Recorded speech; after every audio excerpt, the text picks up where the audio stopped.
Tube Tamil வணக்கம். கடந்த 24 மணி நேரங்களில் நடைபெற்றிருக்கின்ற முக்கிய தாக்குதல் சம்பவங்கள்.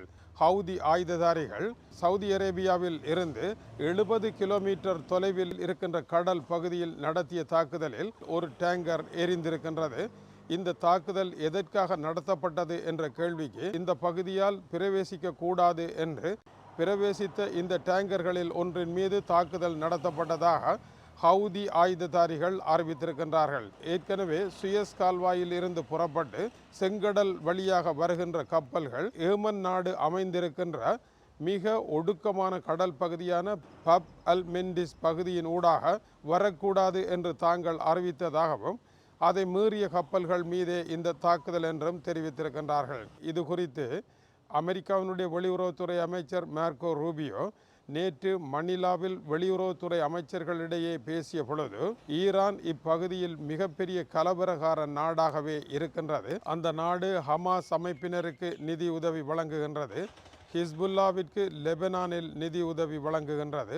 கூடவே ஹவுதி ஆயுததாரிகளுக்கு ஏமனில் நிதி உதவி வழங்குகின்றது. இது தவிர ஈராக் உட்பட மத்திய கிழக்கின் பல பகுதிகளில் இருந்து செயற்படும் சிறு சிறு ஆயுத குழுக்களுக்கு எல்லாம் இவர்களே நிதி வழங்குகின்றார்கள், ஆயுதங்களை வழங்குகின்றார்கள், கூடவே பயிற்சியையும் வழங்குகின்றார்கள். இதன் மூலமாக மத்திய கிழக்கு பிராந்தியத்தில் அமைதி குலைந்து போவதற்கான முக்கியமான சூத்திரதாரிகளாக ஈரானே இருக்கின்றது என்றும் இந்த செயலை அவர்கள் ஏதோ இன்று நேற்று செய்வதாக நினைத்து விடாதீர்கள், இதை அவர்கள் நீண்ட காலமாக செய்து வருகின்றார்கள் என்றும் அந்த இடத்தில் குறிப்பிட்டார். ஆகவே இதை தடுப்பதற்கான முயற்சிகளை அப்பிராந்தியத்தில் அமைதியை உருவாக்குவதற்கான வழிகளை தேடும் என்றும் மார்க்கோ ரூபியோ மணிலாவில் வைத்து தெரிவித்திருக்கின்றார். இதற்கிடையில் ஈரானினுடைய பாராளுமன்ற தலைவர் முகமது பாகர் ஹலிபா கூறுகின்ற பொழுது ஈரானினுடைய பொருளாதாரத்தை முடக்குவதற்கு அமெரிக்கா சகல வழிகளிலும் முயற்சி எடுத்திருக்கின்ற நிலையில் இனி அமெரிக்காவினுடைய நட்பு நாடுகளினுடைய இராணுவ தளங்கள் மட்டுமல்ல உள்ளக கட்டமைப்புகள் மீதும் ஈரான் தாக்குதலை நடத்துவதை தவிர வேறு வழி இல்லை என்று அவர் குறிப்பிட்டிருக்கின்றார்.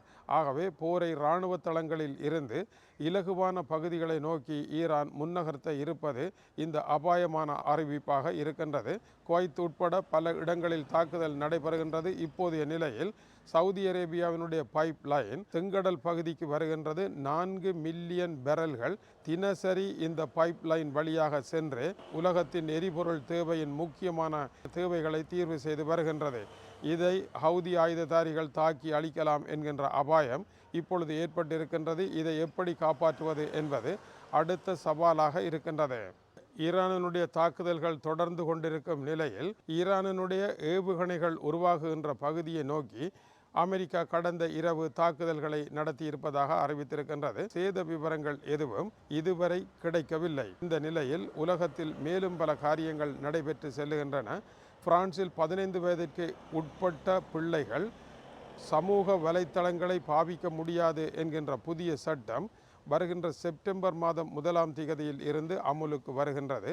இதை பாவிப்பதனால் பிள்ளைகள் பெரும் பின்னடைவை காண்கின்றார்கள் என்றும் இத்தகைய சட்டம் ஒன்றை பிரான்சினுடைய பாராளுமன்றம் நிறைவேற்றி இருப்பது வரவேற்கத்தக்கது என்று பிரான்சினுடைய அதிபர் எமானுவேல் மேக்ரோங் தெரிவித்திருக்கின்றார். இந்த சட்டத்தின் மூலமாக உலக அரங்கில் 20வது நாடாக பிரான்ஸ் இந்த சமூக வலை தடை சட்டத்தை கொண்டு வந்த நாடாக மாறுகின்றது.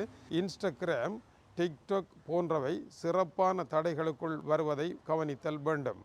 இதைத் தொடர்ந்து அமெரிக்க அதிபர் தன்னுடைய வர்த்தக போரை கனடாவில் இருந்து அடுத்த கட்டமாக ஐரோப்பிய ஒன்றியம், சீனா, தாய்லாந்து, தைவான், இந்தியா மற்றும் மத்திய கிழக்கில் முக்கியமான நாடுகளை நோக்கியெல்லாம் புதிய தடைகள் வருவதாகவும் இவர்களுக்கான வரிகள் உயர்வடைய இருப்பதாகவும் அமெரிக்க அதிபரினுடைய வரி போர் அடுத்த கட்டம் ஆரம்பித்து விட்டது என்றும் அமெரிக்க அதிபர் தெரிவித்திருக்கின்றார்.